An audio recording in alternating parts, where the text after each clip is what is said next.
গত রাত্রে ফিলিস্তিনের গাজায় এমন ভাবে বোমা বর্ষণ করা হয়েছে, শত শত মানুষ এই রমজানে এই ইসরায়েল গুন্ডা বাহিনীর বুলেটের কারণে তারা শহীদ হয়েছে। গাজা উপত্যকাটা রক্তে লাল হয়ে গেছে। ছোট ছোট বাচ্চাগুলো রক্তমাখা শরীর নিয়ে শুধু এদেরকে হেঁটে হেঁটে বলছে, এই পৃথিবীতে বিচার দেওয়ার জায়গা নেই, মালিক তোমার কাছে বিচার দিলাম। কোন একদিন যদি ফিলিস্তিন স্বাধীন হয়, ফিলিস্তিনের অনুকূলে যদি সব চলে আসে, হয়তো ফিলিস্তিনের মানুষগুলো গর্ব করে বলবে যে আমরা স্বাধীনতা অর্জন করেছি আমাদের রক্তের মাধ্যমে। কিন্তু আমরা আজও ভুলি নাই যে বিশ্বের ক্ষমতাধর মুসলমান রাষ্ট্রগুলো আমাদের রক্তাক্ত হোলি খেলার সময় বোবা হয়ে চুপ করেছিল। ক্ষমতাধর অনেক মুসলিম রাষ্ট্র তলে তলে ইসরায়েলের সাথে টাকা খেয়ে ঈমান বিক্রি করে ফেলছে, যেই জন্য আজকে ফিলিস্তিনিদের এই অবস্থা। ঠিক কিনা বলেন? সব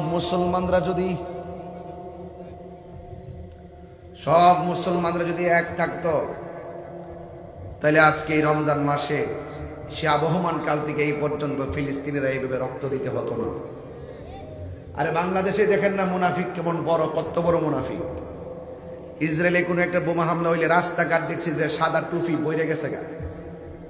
এখন কি আছে? এখন আছে রাস্তা দেখেন কাউরে? এখন নাই।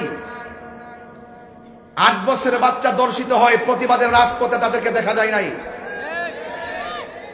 তার মানে বোঝা গেল তারা ইসলামকে ব্যবহার করে মানুষের আবেগ নিয়ে খেলা করছে।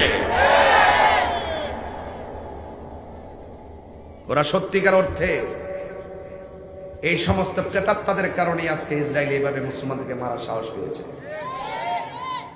কিছু কিছু মানুষ ইসলামটা লালন করে শুধুমাত্র চেয়ারের জন্য, ক্ষমতার জন্য ডুবে ডলার খেয়ে কালার পাল্টা। এটা আজকে জাতি দেখেছে, প্রমাণিত হয়েছে। আমরা তো আর যেতে পারবো না। এরপরে আমার পরিষ্কার কথা হলো আপনাদের কাছে, ফিলিস্তিন রাষ্ট্রে মুসলমানদের প্রথম কেবলা আছে কিনা বলেন? এটাকে শুধু ফিলিস্তিনের মুসলমানদের কেবলা নাকি সারা বিশ্বের মুসলমানদের কেবলা? তো এই কেবলাকে রক্ষা করার দায়িত্ব কি শুধু ফিলিস্তিনে নাকি আমাদেরও আছে?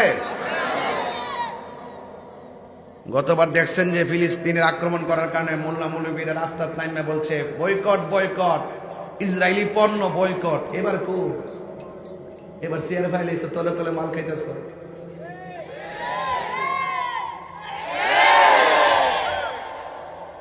তোমাদের রূপ জাতি জেনে গেছে। তোমরা অপেক্ষা করো, তোমাদের উপরে গজব আসতেছে।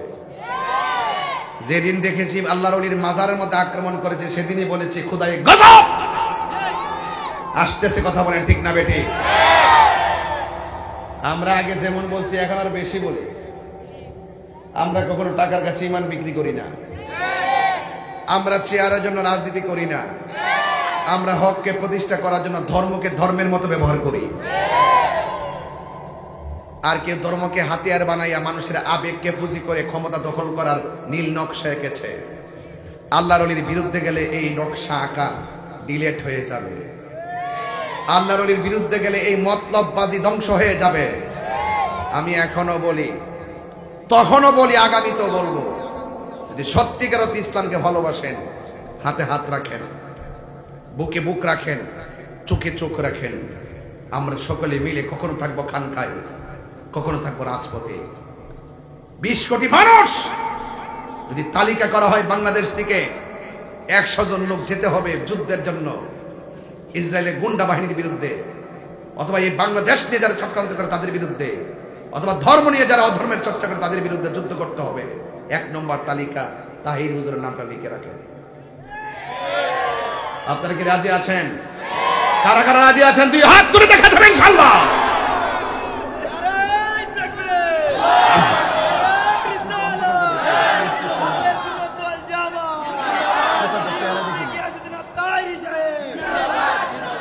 আল্লাহু আকবার জোরে বলেন। তাহলে আমরা যেতে পারি আর না পারি, ফিলিস্তিনি মুসলমানদের জন্য দোয়ার দরকার আছে না নাই? আরো জোরে কোন আছে না নাই? এমন ভাবে লাইট দিচ্ছেন সব চেহারা অন্ধকার, আমি কারো দেখি না। কিছু লাইট তো মানুষের চেহারা দিকে দিতে হয়, নাহলে উপর দিকে এইভাবে দিতে হয়। সব পিছিয়ে দিচ্ছেন, পিছন দিক দিয়ে ফর্সা, সামনের দিক দিয়ে অন্ধকার। এলে কিন্তু দেশের এই অবস্থা।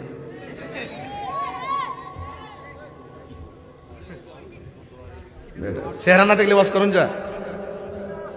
আর আমার সামনে যে লাইট দিছে, ডিম থাকলে তো কোনো বোন হয়ে যাবে। আপনারা তো হাসবেন, আপনারা আরামে ছায়াত বয়ে দিচ্ছে। আমি না বুঝতেছি কয় মাসে বছর যাইতেছে। মারহাবা জোরে বল। বাবারে বাবা, লাইট না কাইটি না, লাইট দিয়ে পুরা কাইট করে দিয়েছে। আপনার কি কষ্ট হইতেছে নাকি আবার? মুসলিম বিশ্ব জাগো জাগো, শুনো ফিলিস্তিনিদের চিৎকার।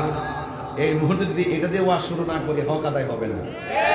আমি আরামে সেহরি খাচ্ছি, আর এই দিক দিয়ে মার্কেট করার জন্য মার্কেটে যাচ্ছি, আর ওই দিক দিয়া তারা রক্ত পান করে সেহরি খাচ্ছে। এই রক্ত ঝরাই আছে, সেহরি খাবে কোথায়? তাদের সেহরি আর কিছু না, আজান কি একটা আজান শুনলাম, ব্রিগেড মারতেছে, আর আজানকার এত করুণ সুর। ওই দিকে বোমার আওয়াজ, এদিকে আজানের আওয়াজ, কি বিরহের আওয়াজ। ভিতরে সেহরিও যায় না, আপনি মার্কেটের জন্য ব্যস্ত, আর ওই দিকে ফিলিস্তিনের অবস্থা ঘুম নাই। বহু মহিলাদের পেটের প্রেগন্যান্সি বাচ্চা বিকলাঙ্গ হয়ে যাচ্ছে এই ভয়ঙ্কর আওয়াজের কারণে। এই জন্য আজকে আল্লাহর কাছে দোয়া করেন, আল্লাহ যেন খানায় কাবা যেমন করে আবাবিল পাখি দিয়ে সহযোগিতা করে বস্তি বাহিনীকে ধ্বংস করে দিয়েছিল, আল্লাহ যেন ঠিক এভাবে আসমানি প্রোটেকশনে আল্লাহ যেন ওই সমস্ত ইসরায়েলের গুন্ডা বাহিনীদেরকে ধ্বংস করে দেয়। আল্লাহ, কোন সময় দেখতাম ফিলিস্তিন স্বাধীন আর ইসরায়েলের ধ্বংস হয়েছে, যদি আমরা এই ইসরায়েলের ধ্বংসটা দেখাই নিতে পারতাম, আমার আর দুঃখ ছিল না। এত অত্যাচার করছে, মুসলমানদেরকে ধ্বংস করে শেষ করে দেওয়ার জন্য নীল নকশা যে এঁকেছে, এটার ভূমিকা স্বরূপ কাজ করতেছে ইসরায়েল। কথা বলেন ঠিক না? মুসলিম বিশ্ব জাগো জাগো, শুনো ফিলিস্তিনিদের চিৎকার। সময় এসেছে গড়ে দাঁড়াবার প্রাণের দাবি আল আকসা, ঠিক না? আকসাই আমাদের চেতনা, আকসা কেড়ে নিতে দিব না। আকসাই আমাদের চেতনা, আকসা কেড়ে নিতে দিব না। দাও জুড়ে দাও ইমানি হুঙ্কার, প্রাণের দাবি আল আকসা, ঠিক না? মুসলিম বিশ্ব জাগো জাগো, শুনো ফিলিস্তিনিদের চিৎকার। মুসলিম বিশ্ব জাগো জাগো, শুনো ফিলিস্তিনিদের চিৎকার। সময় এসেছে গড়ে দাঁড়াবার প্রাণের দাবি আল আকসা।